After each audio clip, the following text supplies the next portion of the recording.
नमस्कार प्रिय विद्यार्थियों, आज की क्लास में हम communication skills and personality development का MGKVP का क्वेश्चन पेपर लेके आ चुका हूँ। यह क्वेश्चन पेपर आपका बच्चों पिछले साल यही पेपर आपका कराया गया था। एक इसकी क्लास ऑलरेडी मैंने करा दी है।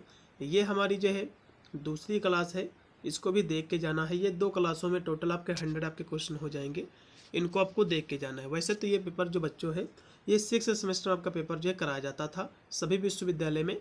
मैं वीडियो के डिस्क्रिप्शन में प्लेलिस्ट में लिंक दे दूंगा 6 सेमेस्टर की, आप जाकर 1-2 वीडियो और भी आपको वॉच कर लेना है। ये पेपर आपका 7 जो है जनवरी को आपको लगा हुआ है। सभी विद्यार्थी सभी प्रश्नों को देखेंगे।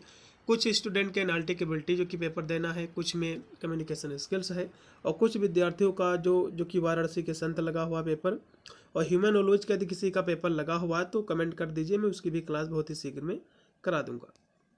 पेपर आपका इसी प्रकार का आएगा, 1.5 घंटा आपका समय दिया। पूरा पेपर आपका 100 नंबर का आएगा।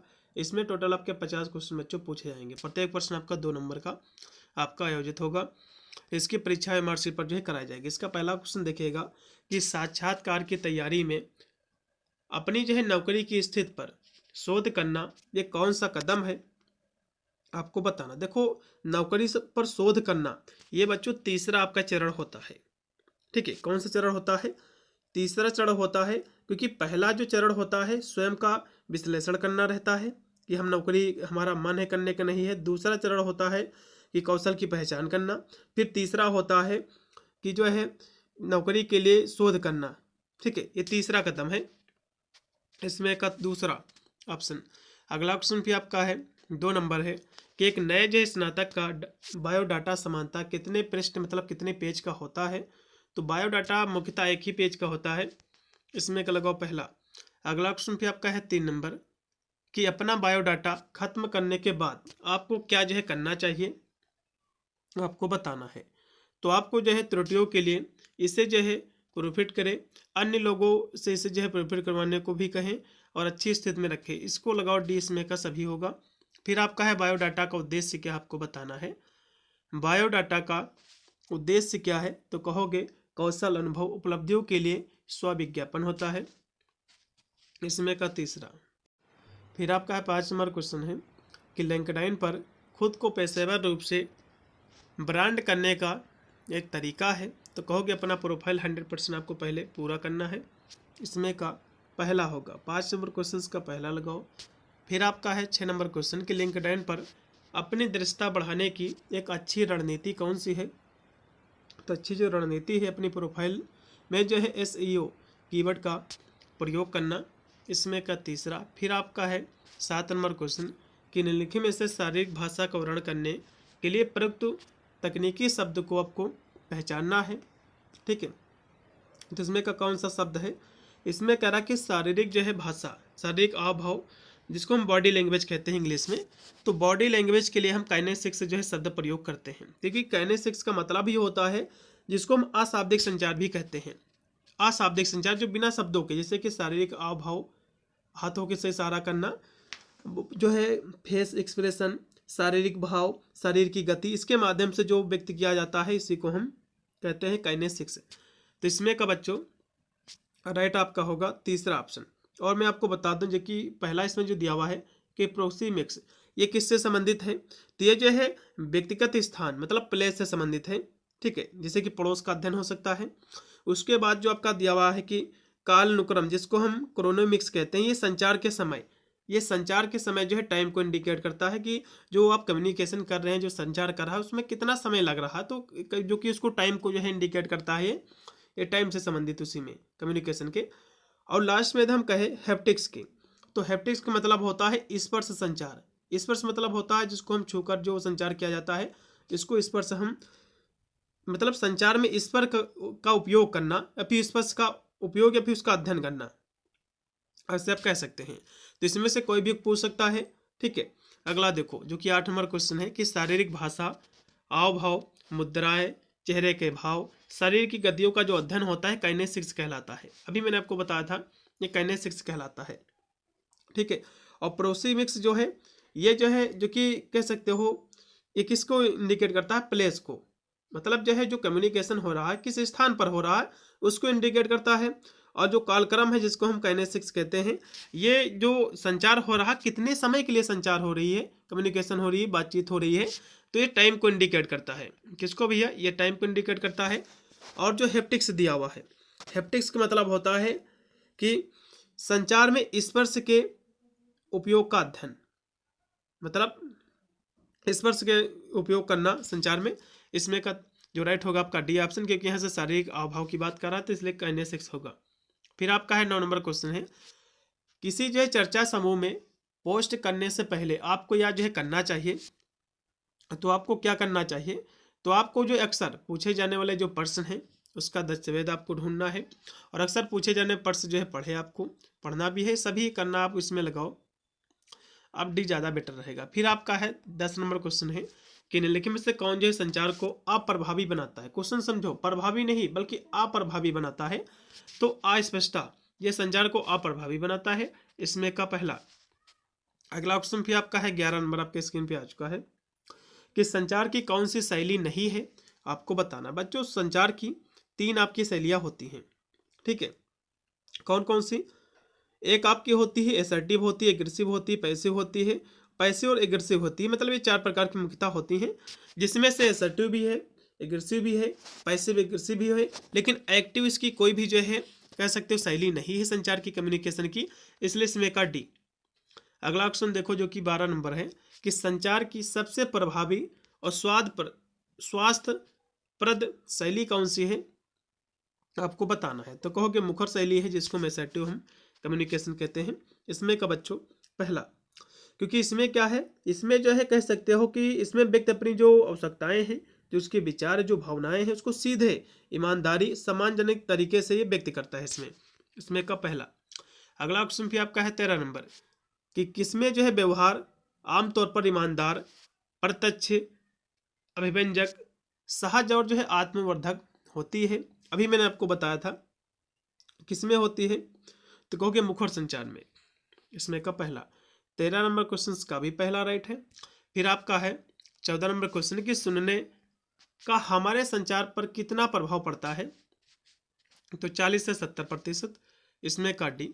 सुनने का तीसरा चरण क्या होगा, आपको बताना है। देखो सुनने का तीसरा जो बच्चों चरण होता है मूल्यांकन करना होता है, ठीक है।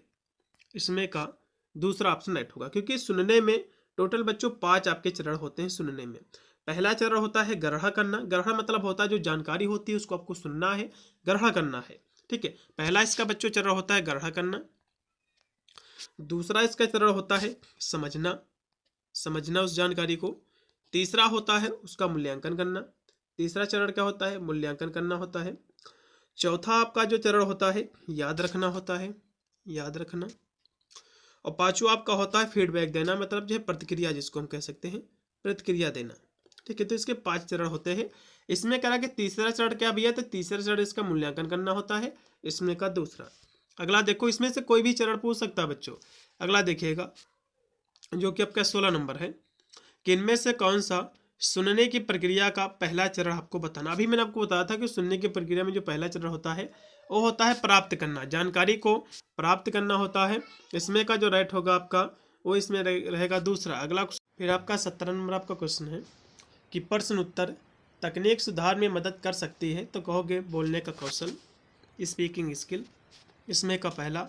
फिर आपका 18 नंबर आपका क्वेश्चन कि फ़ोन पर बात करते समय किस प्रकार के संचार का उपयोग किया जा सकता है या फिर किया जा रहा है, आपको बताना है। तो कहोगे मौखिक और जो आवाज़ का लहजा, इसमें का पहला। क्योंकि फ़ोन पर बात करना, वैसे तो बात करना जिसमें शब्दों के माध्यम से यदि कुछ आप व्यक्त कर रहे हो, बोल रहे हो, तो आपका वर्बल कम्युनिकेशन होता है, ठीक है। आपका जो कम्युनिकेशन होता है, जो संचार होता है, 2 प्रकार का होता है। एक आपका होता है वर्बल होता है, वर्बल कम्युनिकेशन, जिसको हम मौखिक संचार कहते हैं। एक होता है नॉन वर्बल, नॉन मतलब होता है गैर मौखिक। वर्बल का मतलब होता है इसमें हम शब्दों को उससे व्यक्त करते कोई बात, जैसे किसी से आप बात कर रहे हो, चाहे फ़ोन कॉल पर हो या फिर अन्य बैठ कर बात कर रहे हैं, या फिर शब्दों के माध्यम से कोई चीज़ आप लिख रहे हो, पत्र लिख रहे हो, तो ये सब क्या है, ये सब वर्बल कम्युनिकेशन आपका कहलाता है। और जिसमें जो है शब्दों का प्रयोग आप नहीं करते हो, जैसे कि शारीरिक हाव भाव, कोई आपसे पूछे कि इनका घर कहाँ, तो आपको हाथ से इशारा कर देना कि ये अला है, आपको बोलना नहीं है। जिसमें आप बोलोगे नहीं, शब्दों से व्यक्त नहीं करोगे, तो वो आपका नाउन, आपका वर्बल आपका जो है कहलाता है, ठीक है। तो इसमें फ़ोन पर बात करना ये आपका वर्बल कम्युनिकेशन आपका कहलाता है। तो इसमें का जो राइट आपका विकल्प हो जाएगा, इसमें का पहला पूर्णतः राइट है। अगला क्वेश्चन भी आपका है 19 नंबर है कि संदर्भ प्रेषक और प्राप्तकर्ता के बीच पृष्ठभूमि की समानता को संदर्भित करता है। तो कौन करता है? तो कहोगे कल्चर करती है, उसकी संस्कृति करती है। इसमें का चौथा 19 नंबर क्वेश्चन का चौथा राइट है। फिर आपका है 20 नंबर क्वेश्चन कि मौखिक संचार का उपयोग है। तो किसमें इसका उपयोग है? तो देखो मौखिक संचार जो होता है, अभी मैं आपको बताया है कि मौखिक संचार जो होता है, जिसको हम शाब्दिक और अशाब्दिक भी कहते हैं इंग्लिश में, तो ये आपका वर्बल कम्युनिकेशन है, जिसमें हम शब्दों से व्यक्त करते हैं किसी चीज़ को। तो इसमें का राइट आपका होगा दूसरा ऑप्शन। और जो संकेत करना और जो है संकेत वगैरह, तो ये तो नॉन आपका वर्बल आ जाता है, इसमें का केवल दूसरा। अगला ऑप्शन भी आपका 21 नंबर है, संचार में आवाज़ का लहजा, शारीरिक भाषा, चेहरे के भाव आदि जो है शामिल है। तो किसमें शामिल? देखो संचार में जिसमें शारीरिक यदि भाषा की बात करेगा, चेहरे का भाव करेगा, फेस एक्सप्रेशन करेगा, तो इसमें आपको जो कि बातों की इसमें शब्दों का प्रयोग ही नहीं किया जा रहा है, तो आपके नॉन वर्बल आपका कहलाएगा। क्या कहलाएगा? नॉन वर्बल कहलाएगा। इसमें का तीसरा 21 नंबर क्वेश्चन का तीसरा राइट है। फिर आपका है 22 नंबर क्वेश्चन कि अंतर्मुखी व्यक्तित्व एवं बाहिर्मुखी व्यक्तित्व का वर्गीकरण जो है किसने प्रस्तुत किया था बच्चों? आपको बताना है। तो ये जो किया था युंग जी ने किया था। किसने किया था? युंग जी ने किया था। इसमें का दूसरा ऑप्शन राइट है। कब किया था? तो कहोगे 1921 में। ठीक है। अगला क्वेश्चन फिर आपका 23 नंबर क्वेश्चन है कि निम्नलिखित में से कौन जो है क्रेस्मर के द्वारा दिए गए व्यक्तित्व का प्रकार नहीं है? आपको बताना है। तो इन्होंने जो है व्यक्तित्व के प्रकारों में इन्होंने जो कि पुष्ट का भी प्रकार, एथलेटिक का भी वर्णन किया है। ठीक है। और जो है एथलेटिक मतलब होता अच्छी तरह से विकसित जो मांसपेशी और मजबूत काया वाला व्यक्ति, इसको भी जो कि पर्सनालिटी का हिस्सा इन्होंने बताया है। और जो है और जो दुर्बल, क्योंकि कुछ व्यक्ति दुर्बल होते तो ये भी एक पर्सनालिटी का हिस्सा होता है। और जो इसमें पिकनिक दिया हो, तो पिकनिक मतलब घूमने वाला नहीं है। इन्होंने पिकनिक में जो बताया है कि छोटे कद वाले जो होते हैं व्यक्ति, छोटे कद वाले, जो नाटे कद वाले, जो मोटे व्यक्ति होते हैं, इस पर्सनालिटी को व्यक्त किया इन्होंने। तो इसमें सौंदर्य संबंधी कोई भी इन्होंने जो है जो कि इसका प्रकार नहीं बताया है, इसलिए इसमें का दूसरा। फिर आपका है कि बचपन में व्यक्तित्व होता है तो बाहिर्मुखी होता है बच्चों, इसमें का दूसरा होगा। अब यूनिवर्सिटी क्या मानती हो सकता है? अंतर्मुखी, अभी कह सकते हैं वेलेंट भी मान सकती है, लेकिन बाहिर्मुखी ही इसमें का राइट विकल्प रहेगा। अगला क्वेश्चन फिर आपका है 25 नंबर, क्योंकि दिया कि निम्नलिखित में से जो है व्यक्तित्व लक्षण या विशेषता क्या है? आपको बताना। देखो प्रत्येक व्यक्ति का एक अद्वितीय व्यक्तित्व होता है, बिल्कुल होता है, क्योंकि सभी व्यक्ति की पर्सनालिटी एक जैसी नहीं होती है। कुछ को क्या पसंद है, कुछ को क्या पसंद है, तो सभी व्यक्ति की पर्सनालिटी एक जैसी नहीं हो सकती। तो पहला इसमें का स्टेटमेंट राइट है। दूसरा देखो कि व्यक्तित्व का संयुक्त समग्रता के रूप में क्या करता है? आपको बताना। देखो व्यक्तित्व जो होता है यह जो है कह सकते हो एक संयुक्त समग्रता के रूप में कार्य करता है, हो सकता है कार्य करता है। तीसरा देखो कि व्यक्तित्व जो स्थिर होता नहीं बच्चों, व्यक्तित्व स्थिर नहीं है। जैसे कि आज आप जो है हो सकता है पहन रहे हैं कपड़े, हो सकता है 2 साल बाद उससे अच्छे कपड़े पहनो। तो व्यक्तित्व जो होता है, हो सकता है आज आप गुस्सा ज़्यादा कर रहे हो, 2 साल बाद गुस्सा ज़्यादा ना करो। तो व्यक्तित्व को कहना कि यह स्थिर है, तो स्थिर भैया नहीं है, यह अस्थिर है। तो तीसरा इसमें का स्टेटमेंट बच्चों केवल गलत है और दोनों इसमें के सही हैं। तो इसमें बोथ वन एंड दूसरा यानी फर्स्ट एंड सेकंड इसमें का चौथा। फिर आपका है 26 नंबर क्वेश्चन है, इसमें गलत आपको कथन आपको जो स्टेटमेंट आपको बताना है। तो इसमें का कौन सा विकल्प रहेगा? इसमें गलत आपको स्टेटमेंट आपको इसमें चयन करना है। ठीक है। व्यक्तित्व अद्वितीय जो विशिष्ट होता है, बिल्कुल होता है, ये तो इसमें का सही स्टेटमेंट है। फिर देखो कि व्यक्तित्व जो है आनुवांशिकता और पर्यावरण का जो है संयुक्त उत्पाद है, बिल्कुल है। व्यक्तित्व व्यक्ति के अवचेतन अचेतन व्यवहार पर फैलता है, बिल्कुल। व्यक्तित्व केवल व्यक्ति के दिखावे तक ही सीमित है, नहीं भैया, दिखावे तक ही सीमित नहीं है, इसका क्षेत्र काफी विस्तृत है। इसमें का चौथा लगाओ। फिर आपका है 27 नंबर क्वेश्चन कि निम्नलिखित में से कौन सा परीक्षण पूर्णतया मौखिक जो है परीक्षण है? आपको बताना है। तो कौन सा है? तो कहोगे व्यक्तित्व प्रश्नावली। कौन सी है? तो कहोगे व्यक्तित्व प्रश्नावली है, इसमें का तीसरा है। फिर आपका है 28 नंबर क्वेश्चन है कि व्यक्तित्व के दृष्टिकोण में आत्म सुधार को महत्व दिया जाता है, तो मानवतावादी में, इसमें का लगाओ तीसरा, 28 का सी है। तो 29 नंबर आपका क्वेश्चन कि निम्नलिखित में से कौन व्यक्तित्व माप की प्रक्षेपी तकनीकी है? तो कौन सी है? तो कहोगे विषय गति धारण परीक्षण, इसमें का चौथा। फिर आपका 23 नंबर क्वेश्चन कि निम्नलिखित में से कौन सा कारक बच्चे के व्यक्तित्व विकास को प्रभावित करता है? तो बच्चे के व्यक्तित्व विकास को वंशानुक्रम, सामाजिक वातावरण, भौतिक वातावरण सभी करते हैं इफेक्ट उसको, इसमें का डी। फिर आपका 31 नंबर क्वेश्चन है कि निम्नलिखित में से कौन व्यक्तित्व का जैविक निर्धारक है? आपको ये बताना है। तो जैविक निर्धारक बच्चों जो होता है आनुवंशिकता का प्रभाव, इसमें का लगाओ पहला। ठीक है, 31 नंबर का लगाओ पहला। फिर 32 नंबर आपका क्वेश्चन कि पुरुषों के चेहरे के सौंदर्य मानक सहित किस भाग को साफ किया जाना चाहिए? तो पुरुषों की बात करा तो पुरुषों की जो दाढ़ी होती है, जो मूछें होती हैं, उसको साफ किया जाना चाहिए अच्छे सौंदर्य के लिए, इसमें का दूसरा। फिर आपका है 33 नंबर क्वेश्चन कि जब पुरुष जो है सहायक उपकरण चुनते हैं तो उन्हें जो है यह सुनिश्चित करना चाहिए कि वे चिकने जो कि बकल वाली चमड़े की बेल्ट चुने, इसमें का लगाओ राइट आपका होगा दूसरा। ठीक है, इसमें का दूसरा ऑप्शन राइट रहेगा। या फिर कह सकते हो कि ध्यान आकर्षित करने के लिए एक आकर्षित घड़ी चुने, बिल्कुल ये भी हो सकता है। तो इसमें का कौन सा ऑप्शन राइट होना चाहिए? वैसे तो दोनों इसमें के सही हैं, लेकिन यहाँ से हम देखें ध्यानपूर्वक, ठीक है, जो कि इसमें जो दिए हुए हैं 33 नंबर क्वेश्चन की यदि हम बात करें तो देखो, जब पुरुष जो है सहायक उपकरण जब चुनते हैं, जैसे कि उन्हें एक सुनिश्चित करना चाहिए कि ऐसे विकल्प चुने जो पारिस्कृत और पेशेवर दिखे। एक जो है जो कि चिकने वाली जो चमड़े की जो बेल्ट है एक क्लासिक है और ये बाहुमुखी गौड़ है, मतलब ये जो कि बाहिर्मुखी गुण है एक उसका व्यक्तित्व पर्सनालिटी का, और अधिकांश पोशाकों के साथ अच्छी तरह से मेल खाती है और एक साफ सुथरी लुक भी देती है शरीर को। और अन्य जो विकल्प दिए हैं जैसे कि आकर्षक घड़ी और जो है लंबे जूते चमड़े अक्सर जो है ये बहुत अधिक ध्यान आकर्षित करते हैं और यह जो है पेशेवर सेटिंग के लिए अनुपयुक्त हो सकते हैं, इसलिए अब इसमें के घड़ी वाला विकल्प आप चुनेगा। ठीक है, इसमें का जो राइट आपका विकल्प हो सकता है, इसमें का घड़ी भी हो सकता है और जो है जो कि चिकने बकल वाली चमड़े की बेल्ट भी हो सकती है।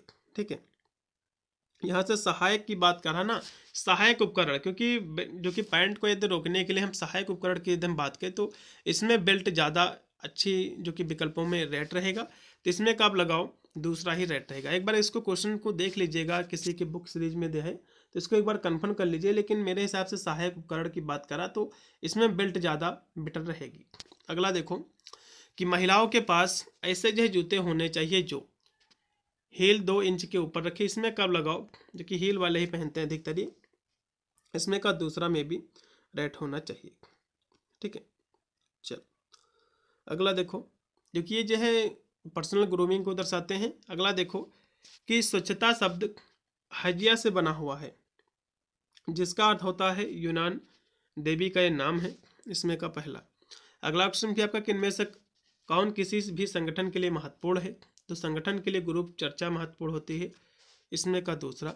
समूह चर्चा इनमें से कौन सा महत्वपूर्ण इसका गुण है आपको बताना है समूह चर्चा का? तो भावात्मक जो स्थिरता है, इसमें का पहला। फिर है नौकरी के लिए जो इंटरव्यू होता है आमतौर पर कितने मिनट का होता है? तो कहोगे 30 मिनट का। ठीक है, इसमें का पहला। फिर आपका है कि निम्नलिखित में से समूह में पारभाषा संचार के घटक है? तो पारभाषा संचार के जो घटक हैं आवाज़ है और जो है कह सकते हो और प्रभाव, इसमें का लगाओ पहला। फिर आपका है कि नेटिकेट की आवश्यकता क्यों है? तो नेटिकेट की जो आवश्यकता है बच्चों दूसरों के साथ ऑनलाइन ठीक से संवाद करने के लिए, इसमें का तीसरा। चलो अगला देखो जो कि 41 नंबर की सोशल मीडिया नेटवर्क जिसे पहले फेसबुक के नाम से जाना जाता था उसका नाम अब बदल कर जो है मेटा कर दिया गया बच्चों, इसमें का पहला। अगला क्वेश्चन देखिएगा जो कि 42 नंबर है कि निम्नलिखित में से क्या समानता है फेसबुक, ट्विटर, इंस्टाग्राम जो है जो कि पिंटरेस्ट, क्या समानता? तो सभी सोशल मीडिया नेटवर्क है, इसमें का लगाओ दूसरा। अगला क्वेश्चन भी आपका है 43 नंबर है कि हैकिंग के लिए यूजर का पासवर्ड जानना, इसको हम स्पूफिंग कहते हैं, इसमें का दूसरा। अगला क्वेश्चन देखिएगा जो कि है 44 नंबर कि इलेक्ट्रॉनिक संचार संसाधनों में बड़े अक्षरों में टाइप करना ये क्या कहलाता भैया? तो इसको हम ऐसे कह सकते हैं कि आप चिल्ला रहे हैं। ठीक है, क्योंकि जो कि इलेक्ट्रॉनिक संचार में जैसे कि ईमेल हो गया, मैसेजिंग हो गया, तो इसमें सभी बड़े अक्षरों, इसको हम कैपिटल लेटर कह सकते हैं, इसमें टाइप करने का अर्थ है कि आप संदेश प्राप्तकर्ता पर चिल्ला रहे हैं और जो है जोर दे रहे हैं, तो इसमें का आप दूसरा लगाइएगा, बेटर रहेगा। फिर आपका है 45 नंबर क्वेश्चन कि नेटकेट का स्लोडिम नियम क्या है, आपको ये बताना है बच्चों। ठीक है, तो इसका जो स्लोडिम जो नियम है 45 की हम बात करें तो ये है, मानव को याद रखे, इसमें का पहला लगाओ बच्चों। चलो अगला देखो, इनमें से कौन जो है साइबर बुलिंग है, आपको बताना है। साइबर बुलिंग इसमें से क्या है, तो ये सभी भैया है। ठीक है, फ्लेम मेल, पोस्ट करने का अर्थ, चर्चा बोर्ड पर टिप्पणी, नफरत मेल, ये सभी इसमें डी लिखाओ। फिर है, आपको जो है निम्नलिखित में से कौन सा इंटरनेट पर कभी जो है नहीं देना चाहिए, तो क्या नहीं देना चाहिए, तो आपको अपना एड्रेस, पता, उम्र आपको नहीं देनी चाहिए कुछ भी, इसमें का चौथा। फिर है, साइबर स्पेस में आपका मूल्यांकन कैसे किया जाता है, आपको बताना है। तो कहोगे आपका मूल्यांकन इस आधार पर किया जाता है कि आप इंटरनेट पर क्या करते हैं और वह कैसे दिखता है, इसमें का सी लगाओ, तीसरा मतलब। फिर लास्ट में आपका जो क्वेश्चन है और कि यदि आपको किसी ऐसे व्यक्ति से संदेश या ईमेल प्राप्त होता है जिसे आप नहीं जानते हैं, तो आपको क्या करना चाहिए भैया। तो संदेश को यदि आप जान नहीं रहे हो तो उसको रखना नहीं है, उसको तुरंत ना तो आपको खोलना, उसको डिलीट ही कर देना है। ठीक है, इसे खोले बिना इसको हटा दे, इसमें का दूसरा। लास्ट में फिर आपका है 50 नंबर क्वेश्चन कि चैट का संक्षिप्त नाम जो कि BRB, इसका फुल फॉर्म क्या, तो बी राइट बैक, इसमें का पहला। ठीक है, तो ये थे क्वेश्चन मैंने जो कि 50 भी क्वेश्चन करा दिए हैं। मैं आपको रिकमेंड करूंगा बच्चों कि आपको वीडियो के डिस्क्रिप्शन में आपको प्लेलिस्ट का आपको लिंक मिलेगा। मैंने पिछले साल जो कि 6 सेमेस्टर में आपका ये पेपर होता है, तो बहुत सारे यूपी के विश्वविद्यालय के पेपरों को सोल्व किया है। आप जाकर 1-2 क्लास है उनको भी आपको देख लेना है। मिलता है वीडियो के लिए, तब तक सभी को thank you for watching this video.